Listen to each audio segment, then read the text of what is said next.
2023मध्ये release झालेला शाकुंतलम हा चित्रपट कालिदासांच्या अभिज्ञान शाकुंतलम या संस्कृत नाटकावर आधारित आहे.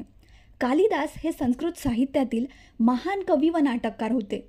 त्यांनी लिहिलेले महाकाव्य आणि नाटकांचं ट्रान्सलेशन हे जगभरातील अनेक भाषांमध्ये झालेलं आहे.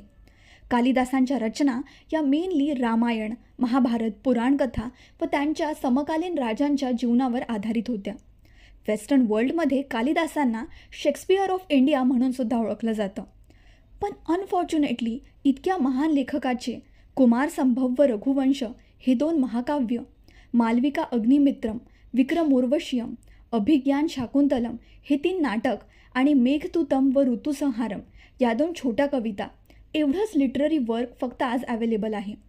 एक मूर्ख व्यक्ती ते महान लेखक म्हणून कालिदास कसे ओळखले गेले ते आपण या व्हिडिओच्या पार्ट 2 मध्ये बघूया.